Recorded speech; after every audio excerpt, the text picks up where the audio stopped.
Hey everyone, this is Kaz 100. We are talking about your next two upcoming speeches.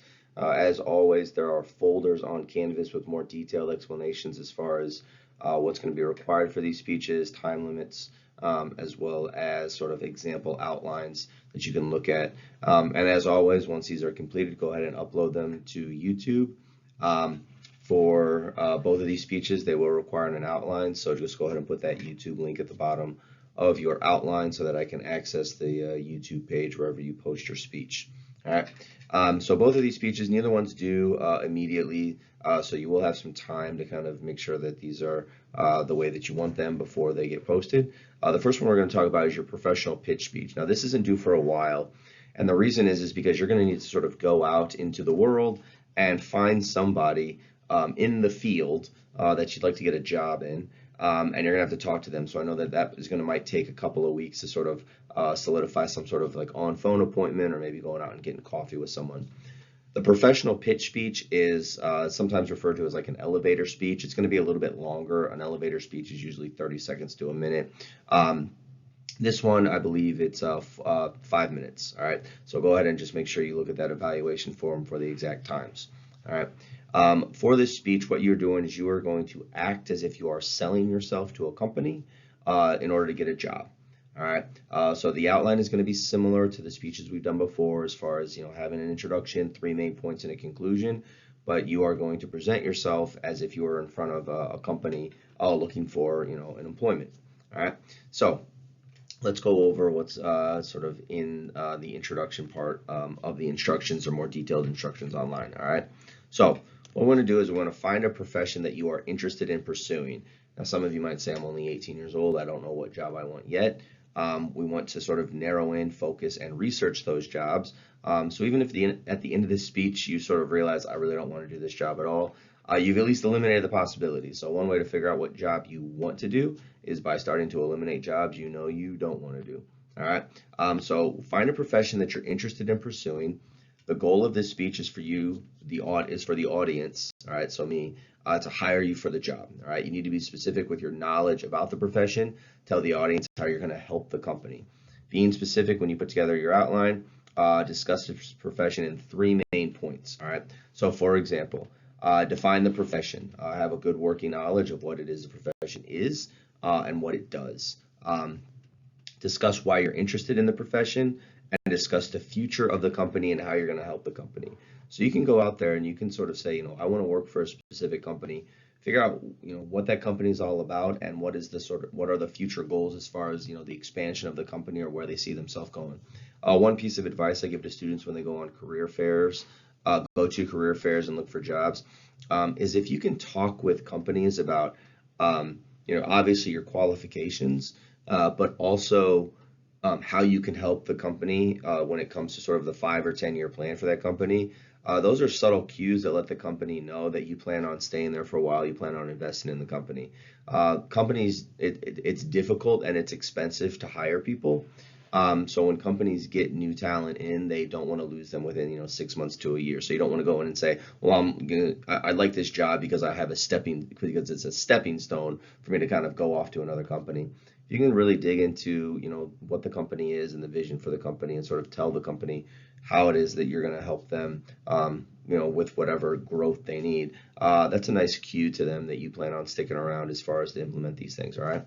Um, you don't have to, you're not held to these three main points, but again, they're generic. You can be a little bit flexible with them. Um, and there is an example online of what a good professional pitch speech might look like. The example I give might only end up being about 3 minutes long, so you need to expand it so it reaches the full 5 minutes for your speech. So things like, define what the profession is. So the example I give is with regard to, being a teacher, being a professor, like what is it to be a professor?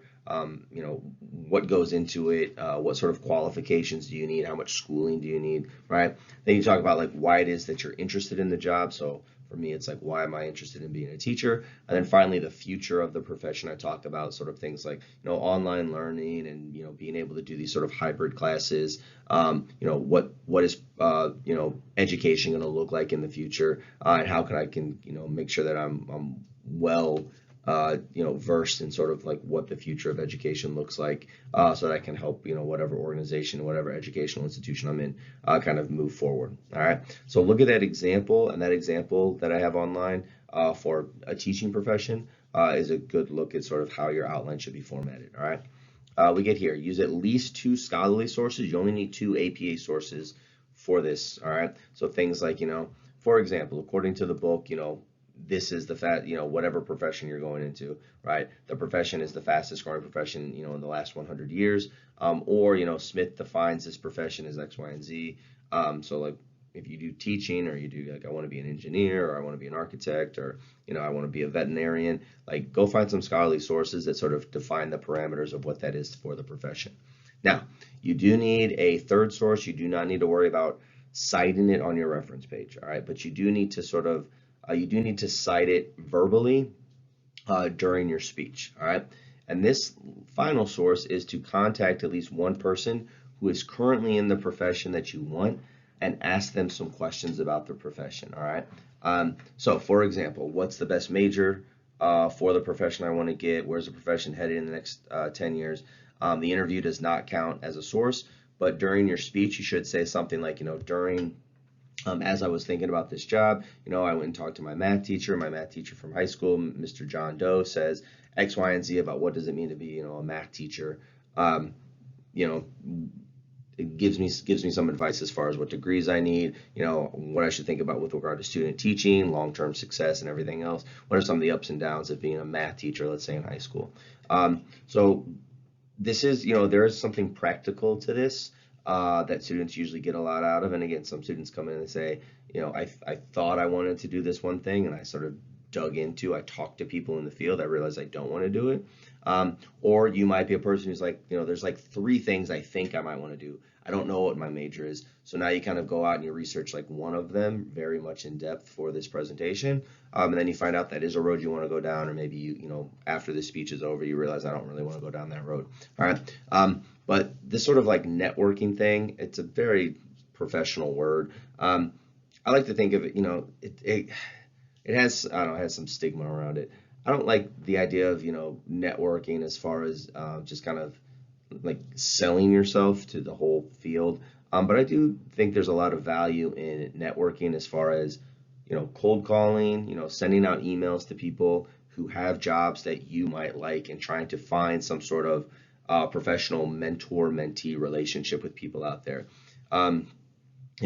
I tell people that, when I was younger, I sent a lot more, but even today, I still send out emails to people who are doing work that I find interesting, that I might want to partake in one day, and just, ask them, like, could I buy you a cup of coffee? Could we get lunch? Is there a way we can set up a phone call to just sort of, discuss whatever direction that I think I might want to head in, because I know that you've been down that road before. I still do that to this day as far as, research interest or professional interest. Obviously, back when I was younger in graduate school and as an undergrad, I was cold calling and emailing a lot of people, and there was nothing formal about it. It was just, hey, like, I think that your work is interesting. Would you mind getting a cup of coffee with me, and just kind of talk to me about, what it is you do, because I think I might be interested in it. My success rate, maybe 10% of the people get back to you. All right, but it's one of those things. It's just, you play the odds. You keep sending out emails, and if only 1 out of 10 people get back to you, that's good. You just have to send 100 emails, but you get like 10 people out of those 100 emails who have professional experience that can give you good advice. All right, so that's a good piece of advice that I've sort of picked up over the years as far as figuring out like what job do I want to do. And how do I make sure that I'm in a good position academically and professionally? So do all that legwork right now when you're an undergrad. So when you do go out there to career fairs and look for jobs, you're kind of all set up because you've done sort of that a lot of that work already. You don't want to go into your first job interview and say, this is the first time I've ever been exposed to this profession. All right. So that's the professional pitch speech, a 5-minute you telling the company I would like you to hire me. This is, what I know about the field. This is why I'm qualified. This is how I'm interested about the field. And then where do I think the field and specifically the company, where I think it's heading. And again, there is an example outline up on Canvas. You can kind of look through that I've put together, if you want to be a teacher, for instance. So that's a professional pitch speech. Check out your syllabus for a due date. So that's one speech that you need to be working on. All right. The next speech you need to be working on is your persuasive speech. The persuasive speech is going to be a little bit easier for you because you've already done the informative speech. The persuasive speech is very similar to the informative speech, so I would go back to those outlines for Disney and the solar system examples for what a persuasive speech outline is going to look like. There's just going to be a few small elements that are a little bit different, which we'll talk about on the next slide, all right? So for the persuasive speech, find a topic that you're passionate about and one that you can take a position on. This could include a political issue, so support a certain candidate or a policy, that's good. An education topic, so students have done things like should everyone go to college, should college be free? Social issues, legalize drugs, same-sex marriage, abortion. Obviously those big controversial topics. I've heard lots of speeches on those over the years. Any topic where there are positions for and against it, right? So some students have done, I put this as an example, they have done things like who's the greatest football player. I would probably recommend that you avoid something in this direction just because it's really hard to find good academic sources for it. Students usually have a hard time finding 7 or 8 minutes worth of argumentation with regard to these types of questions. I've had students do it before, but it's very rare that those speeches are going to be good speeches, even if you're really passionate about, Tom Brady's the best quarterback ever. It's hard to kind of go on about that for 7 to 8 minutes. But all that to say that if you want to do something that's less political or controversial, as long as you can still, have a for and against position. So students have had success with things like, what type of diet you should engage with, whether it's low carb diets or keto diets or, become a vegetarian is a speech that I hear a lot from students. Ending like animal testing, like, cosmetic products, don't test on animals. Those sorts of topics are a little bit controversial as far as the political stuff with regard to, abortion. But those are topics that still have some good academic research that you can, find a good amount of sources for that would still fit, make a good argument. All right. All right. Again, I have heard, the hot topics, abortion, gun rights, affirmative action, all that kind of stuff. I've taught this class dozens of times. If you decide to do some sort of like hot topic issue, just stay away from the talking points. You really need to do your homework and bring solid research. One of the pitfalls that students usually have when they do like a hot topic, like gun control, for instance, let's say that they're very pro Second Amendment, they're very much for gun rights. And you have a lot of experience with guns, what students will do sometimes is they won't do any planning or any research, and they get up there and say, look, I grew up around guns, my family, we all hunt, there's a Second Amendment, and I just sort of give you the normal talking points, and the student actually doesn't do any sort of research on, or doesn't do any research to let the audience know, like, what are the different types of guns? Where's the Second Amendment come from? Like, how has it been changed? Let's talk about the Heller decision or other Supreme Court decisions. Students who feel like they have a very passionate position on something, they usually just stick to those like obvious talking points and they don't dig into it. So if a student, so students have done that. Like, I hunt, my family all has guns, we don't kill anybody, so don't take our guns away. That's not persuasive. You can have a persuasive speech for why the Second Amendment's important, but that's not it. All right. I've had students who've done things like, pro-choice. So a student might get up there and say, look, I'm a female, my body, my choice. Tell the government to stay out of this issue of abortion and reproductive rights for everybody. Again, it's a student that is passionate about an issue, and while I appreciate the passion, usually, there's not a lot of academic, research and sources in there about, Roe versus Wade. Let's talk about abortion throughout history. Let's talk about the current Dobbs decision. Like, what does that mean? Like, let's sort of talk about the pros and cons and what does it do to you know, social fabric and families and everything. Like, there's just a lot of academic research left out because the student just wants to get up there and say, look, like, my body, my choice, leave me alone. Which I think, you know, fair enough, but there's nothing argumentative in that. There's nothing persuasive in that. There's no research behind that. All right. So, in order to make sure that you do your research, there's a couple things that you need to make sure you include in your persuasive speech. All right. So again, find 5 scholarly sources. This is the same as the information speech. There shouldn't be much difference in all this. All right. So we're not going to kind of belate this point. All right. However, one of your main points, so you're going to have 3 main points. One of your main points needs to present the other side of the issue to show me that you're done your research. And you need to present the other side in a very fair way. All right. You're not allowed to say the other side is a bunch of idiots. All right. You need to say, look, here's a good faith argument from the other side. All right. However, you can use this counterpoint to launch into your points to support your claim. So for instance, if you want to do something on like gun rights, you support the Second Amendment, fine. All right. If I am against gun control, I could say, look, gun rights are guaranteed in the Second Amendment. All right. So that's one of my main points. All right. There are a lot of guns out there and we need to get them off the streets. So that would be the opposition's point. All right. As far as like, there's a lot of gun violence going on. There's a lot of guns on the streets. Like, people shouldn't have, if people who are going to commit crimes or who have a criminal record shouldn't have easy access to guns. This is what the opposition would say. All right.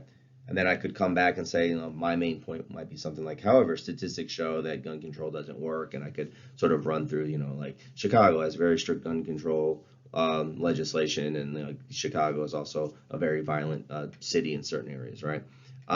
So make sure that you're doing fair research for people who disagree with you. Present their point in a very fair way, but you can use their point to sort of launch into why you think that your position is still the correct position. All right.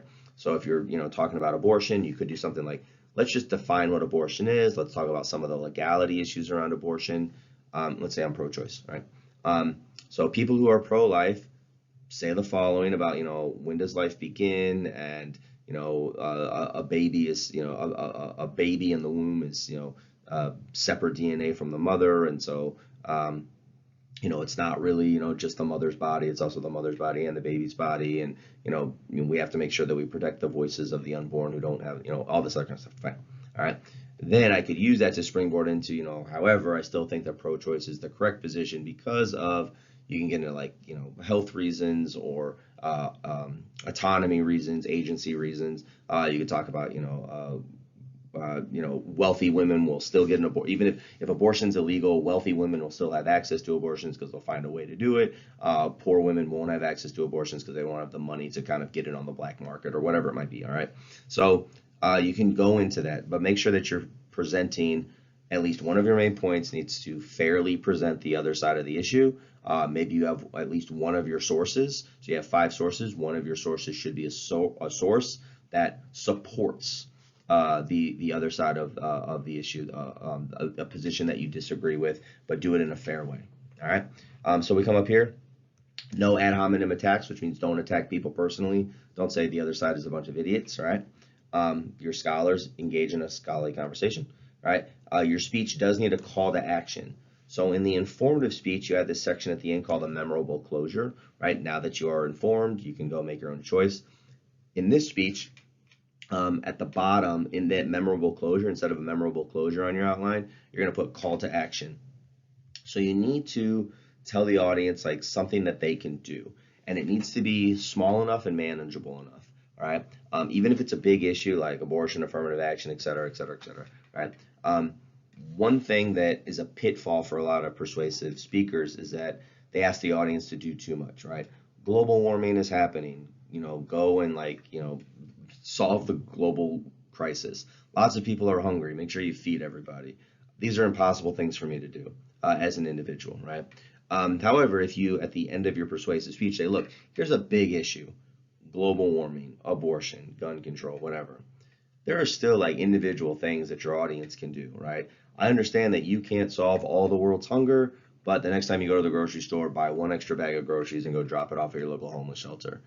That's something that's manageable for me to do to help chip away at the issue of, you know, people who go to bed hungry at night, right? You know, something like 2 to 3 million dogs and cats are euthanized every year in shelters.